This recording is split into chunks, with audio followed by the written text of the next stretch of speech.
Hi అండి. ఈరోజు మన గార్డెన్‌లో పూసిన మందారాలు చూపిస్తున్నాను చూడండి. ఎంత చక్కగా పూసాయి కదా! పెద్ద సైజులో మంచి కలర్‌లో పూసాయి. ఇదే విధంగా పూయాలి అంటే మీ గార్డెన్‌లో కూడా నేను ఈరోజు చెప్పే ఫర్టిలైజర్ అయితే తప్పకుండా వారానికి ఒకసారి ప్రిపేర్ చేసి మీ మొక్కలకి ఇవ్వండి. దాంతో పాటు జాగ్రత్తలు కూడా తెలుసుకోవాలండి. ముఖ్యంగా ఫర్టిలైజర్స్‌తో పాటు జాగ్రత్తలు కూడా తీసుకుంటూ ఉండాలి పూల మొక్కలకి. లేకపోతే అవి మెల్లమెల్లగా వాడిపోయి చనిపోయే ఛాన్స్ ఉంటది. ఇంకొచ్చేయండి మనం వీడియోలోకి వెళ్ళిపోదాం.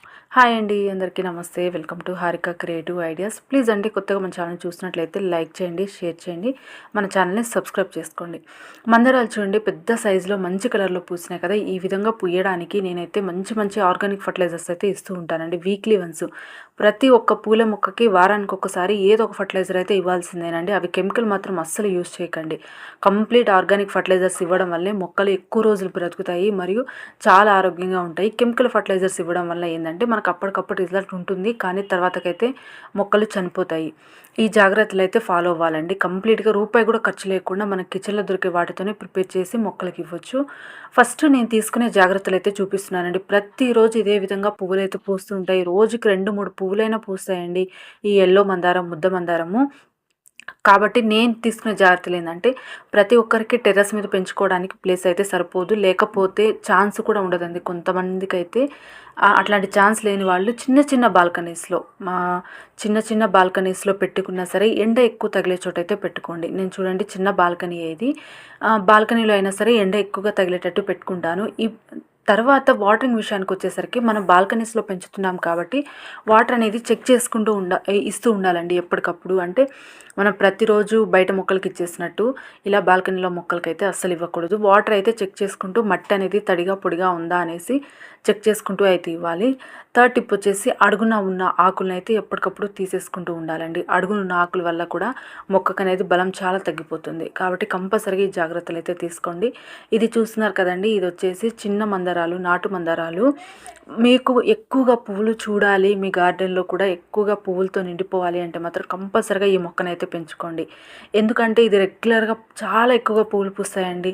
ఇంకా చెప్పాలి అంటే మాత్రం ఈ మొక్క గురించి చెప్పాలంటే ఇది ఈ మధ్య బాగా పెస్ట్ అటాక్ అయిపోయింది మరియు ఆకులు కూడా పసుపు రంగులోకి వచ్చినాయి. మన ఛానల్లో వీడియోస్ ఉన్నాయి. నేను మన గార్డెన్లో నేను ఇచ్చే ఫర్టిలైజర్స్ అనేది వారానికి ఒకసారి ఇస్తూ వచ్చాను. అదేవిధంగా మొక్క మొత్తం చాలా హెల్తీగా రెడీ అయిపోయిందండి. ఫస్ట్ కంటే కూడా ఇప్పుడు ఇంకా చాలా హెల్తీగా ఉంది. మొక్క పువ్వులు పూయడం అయితే స్టార్ట్ అయిపోయింది. మొన్నటి వరకు అయితే అసలు ఈ చెట్టు అయితే వాడిపోయినట్లు చనిపోతుందేమో అనుకున్నాను, కానీ జాగ్రత్తలు తీసుకుంటే ఏ మొక్క అయినా బ్రతుకుతుందండి. ప్రతి ఒక్క కొమ్మకైతే మొగ్గలు అనేది స్టార్ట్ అయిపోయినాయి. కాబట్టి మీరు మొక్కలు పెంచుకోవాలి, ఎక్కువ పువ్వులు చూడాలి అంటే మాత్రం ఈ మొక్కనైతే ప్రిఫర్ చేయండి.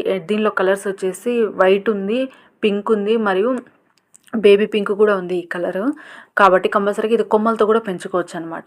చూస్తున్నారు కదండి, ప్రతి ఒక్కరు కూడా ఎంత బాగున్నాయి పువ్వులు అనేసి కామెంట్ సెక్షన్లో కామెంట్ చేస్తున్నారు. థ్యాంక్ యూ సో మచ్ అండి ప్రతి ఒక్కరికి.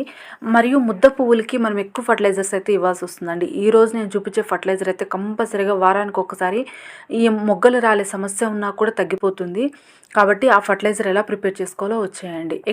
ఎక్షెల్స్ అండి ఈ ఫర్టిలైజర్. దీనిలో కాల్షియం అనేది చాలా ఎక్కువగా ఉంటుంది. మొగ్గలు రాలే సమస్య ఉన్నా సరే, ఆకులు పండుబారిపోతున్నా ఈ ఫర్టిలైజర్ ఇవ్వడం వల్ల మొక్కలు అనేది చాలా హెల్తీగా తయారవుతూ ఉంటాయి.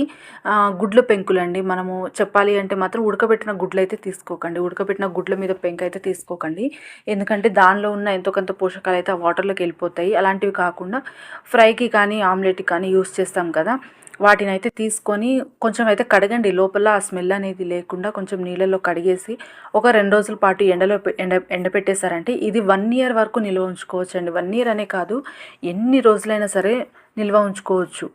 ఎటువంటి ప్రాబ్లం అనేది, ఎటువంటి ఫంగస్ అనేది రాదు. కాబట్టి కడిగి 2 రోజులు ఎండపెట్టుకోండి. చక్కగా ఎండపెట్టుకొని పౌడర్ అయితే చేసుకోవాలండి. ఎందుకంటే ఈ పెంకుల్ని అలాగే కుండీలో వేసామంటే అది మట్టిలో తొందరగా కలవదు, చాలా టైం పడుతుంది, అయినా కూడా మట్టిలో కలవదు. కాబట్టి కంపల్సరీగా పౌడర్ అయితే చేసుకోవాలి. నెక్స్ట్ మీరు కిచెన్ కంపోస్ట్ చేసుకునేటప్పుడు అయితే కంపల్సరీగా ఇవైతే ఎక్కువ వేసేసుకోండి.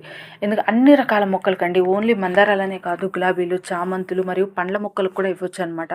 పండ్ల మొక్కల్లో ఎక్కువగా వచ్చే సమస్య ఏంటంటే పూత పిందె రాలిపోతూ ఉంటుంది. అలా రాలిపోకుండా ఉండాలంటే మాత్రం కాల్షియం ఉన్న ఫర్టిలైజర్స్ ప్రతి ఒక్క మొక్కకి అందించాలి.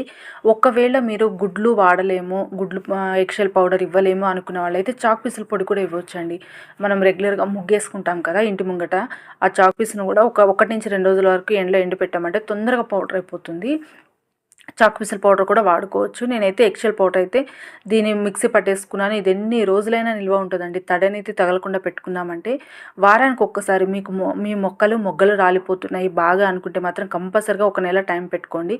4 వారాలు ఈ ఈ ఫర్టిలైజర్ అయితే ఇచ్చేయండి. కంపల్సరీగా మొగ్గలు రాలే సమస్య అయితే తగ్గుతూ ఉంటుంది. అదేవిధంగా ఆకులు పండుబారి రాలిపోవడము అలాంటి సమస్యలు కూడా తగ్గుతాయన్నమాట. ఇంకొచ్చేయండి మనం మట్టిలో ఇచ్చేసుకుందాము. మట్టిలో ఇచ్చేటప్పుడు కూడా తీసుకోవాల్సిన జాగ్రత్తలు ఏందంటే లూజ్ చేసుకోవాలండి మట్టిని. వాటర్ విషయం అండి. ప్రతి దానికి వాటర్ మనం ఎక్కువ పోస్తూ ఉన్నా సరే ఆకులు పండుబారి రాలిపోతూ ఉంటాయి, మొగ్గలు రాలిపోతూ ఉంటాయి. కాబట్టి వాటర్ చెక్ చేసుకోండి. ఇలా మట్టిని అయితే ఎప్పటికప్పుడు లూజ్ చేసుకుంటూ ఉండండి. ఎందుకంటే వాటర్ ఏమన్నా ఉన్నా కూడా ఆరిపోతూ ఉంటుంది. తడి కానీ ఎక్కువ కానీ ఉంటే మొక్కలు అనేది చనిపోతూ ఉంటాయి. ఎప్పటికప్పుడు ప్రతిసారి చెప్తుంది అదేనండి, ఎప్పటికప్పుడు నీళ్ళనైతే చెక్ చేసుకొని ఇవ్వండి. ఒక ఫుల్ టీ స్పూన్ అయితే ఇస్తున్నాను ఈ మొక్కకి. చిన్న మొక్కలు అయితే ఒక హాఫ్ టీ స్పూన్ మాత్రమే ఇవ్వండి. పెద్ద మొక్కలు పెద్ద కుండీలలో ఉన్నాయి అంటే ఒక ఫుల్ టీ స్పూన్ ఇచ్చేసి మట్టిని లూజ్ చేసుకున్నాం కదా, మళ్ళీ మట్టిని అయితే క్లోజ్ చేయాలండి. అలాగే పెట్టేసామంటే గాలికి ఎగిరిపోతూ ఉంటుంది. లేకపోతే మట్టి ఎండ తగిలినా సరే వీటిలో ఉన్న న్యూట్రియన్స్ అనేది పోతూ ఉంటాయి. కాబట్టి మన ఏ ఫర్టిలైజర్ అయినా మట్టిలో ఇచ్చినప్పుడు పైన మట్టి అయితే ఒక లేయర్గా కప్పేసుకోవాలి. కంపల్సరిగా ఈ టిప్స్ అయితే ఫాలో అవ్వండి. ఇలా చేసుకున్న తర్వాత వాటర్ అయితే ఇచ్చుకోవాలండి. ఈ ఫర్టిలైజరు కంపల్సరిగా సాయంత్రం పూట మాత్రమే ఇవ్వండి. ఉదయం పూట కానీ మధ్యాహ్నం పూట మాత్రం అస్సలు ఇవ్వకండి. 100% 100కి 100% రిజల్ట్ ఉంటుంది ఈ ఫర్టిలైజర్ ఇవ్వడం వల్ల.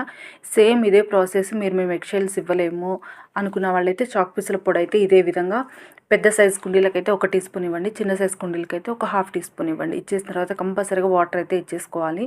నేను ఈ ఫర్టిలైజర్ అన్ని మొక్కలకైతే ఇచ్చేసుకుంటున్నానండి. ఇచ్చే ముందు కూడా ఇట్లానే ప్రతి ఒక్క మొక్కకైతే లూజ్ చేసి అయితే ఇవ్వండి. మొగ్గలు రాని కొమ్మలు ఏమన్నా ఉంటే ప్రూనింగ్ అయితే చేసేసుకోండి. నేను ఈ కొమ్మనైతే ప్రూనింగ్ చేసుకుంటున్నాను. మొగ్గలు రావట్లేదు, వాటికి ఎటువంటి చిగుళ్ళు రావట్లేదు అనుకుంటే మాత్రం ఒక 2-3 ఇంచెస్ వరకు ప్రూనింగ్ చేసుకోవాలి. మనం ఎక్కువ ప్రూనింగ్ చేసుకునే కొద్దీ ఎక్కువ కొమ్మలు వస్తే దాన్ని బట్టి ప్రతి కొమ్మకి పువ్వులు పూస్తాయండి. మనం నర్సరీలలో మొక్కను సెలెక్ట్ చేసుకునేటప్పుడు కూడా ఒకటే ఉన్న కొమ్మనైతే సెలెక్ట్ చేసుకోకండి. ఎక్కువ కొమ్మలునే సెలెక్ట్ చేసుకుంటే ఏమైందంటే మనకు ఫ్లవరింగ్ కూడా ఎక్కువగా వస్తుంది. మన గార్డెన్లో కూడా చాలా నిండుగా అనిపిస్తుంది. ఒకటే కొమ్మకి ఒకటే పువ్వులు పూస్తాయి కదా. కంపల్సరిగా ఈరోజు నేను చెప్తున్న టిప్స్ అయితే ఫాలో అవ్వండి. 100కి 100% రిజల్ట్ ఉంటుంది. మీకు ఎటువంటి గార్డెనింగ్కి సంబంధించిన డౌట్స్ ఉన్నా సరే నా కామెంట్ సెక్షన్లో కామెంట్ చేయండి. థ్యాంక్ యూ సో మచ్ అండి. ప్రతి ఒక్కరికి చాలా బాగా సపోర్ట్ చేస్తున్నారు మన ఛానల్ని. ఎంత అందంగా ఉంటాయంటే ఈ పువ్వులు. ప్రతిరోజు 2-3 పువ్వులు అయితే పూస్తాయండి. రోజు పూస్తాయి, డైలీ పూస్తాయి అన్నమాట పువ్వులు.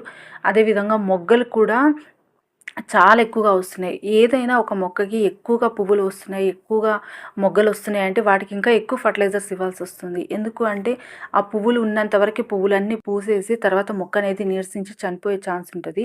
కాబట్టి పువ్వులు పూసినాయి కదా అని ఏ మొక్కనైనా సరే అట్లానే వదిలేయకండి. ఫర్టిలైజర్స్ పువ్వులు పూసే మొక్కలకు కూడా చాలా ఎక్కువగా ఇవ్వాల్సి వస్తుంది. కంపల్సరీగా ఈ టిప్స్ అయితే ఫాలో అవ్వండి. ఇప్పుడు చామంతుల సీజన్ కూడా స్టార్ట్ అయిపోయింది. చామంతులు కూడా బుషీగా పుయ్యాలి అంటే మాత్రం కంపల్సరీగా ఈ ఫర్టిలైజర్ అయితే ఇవ్వండి. థ్యాంక్ యూ సో మచ్ అండి. ఈ వీడియో మీరు ఇంతవరకు చూసారంటే మీకు నచ్చిందని అనుకుంటున్నాను. నచ్చితే మాత్రం కంపల్సరీగా లైక్ చేయండి, షేర్ చేయండి, మన ఛానల్ని అయితే సబ్స్క్రైబ్ చేసుకోండి. మీకు ఎటువంటి గార్డెనింగ్కి సంబంధించిన డౌట్స్ ఉన్నా సరే నాకు కామెంట్ సెక్షన్లో కామెంట్ చేయండి.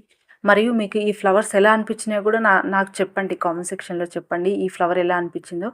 మరియు మీరు ఎటువంటి పూల మొక్కలు పెంచుతున్నారు, ఎటువంటి పూల మొక్కలు అంటే ఇష్టమో కూడా నా కామెంట్ సెక్షన్లో కామెంట్ చేయండి. నాకైతే మందారాలు అంటే చాలా ఇష్టం అండి. నేను ఎక్కడ నర్సరీకి వెళ్ళినా సరే ముందు నేను చూసేది మందార మొక్కలకి. ఎన్ని గులాబీ మొక్కలు ఉన్నా సరే నేను ముందుగా సెలెక్ట్ చేసుకునేది మందారం మొక్కల్ని. అవి పెంచడం అంటేనే చాలా ఇష్టం. ఇంకా నేను కొమ్మలతో పెంచుతూ ఉంటాను. మన గార్డెన్లో ఇంకా ముందు మంచి వీడియోస్ నేను అప్లోడ్ చేస్తానండి. థ్యాంక్ యూ సో మచ్ అండి. మరొక మంచి వీడియోతో మళ్ళీ కలుద్దాం.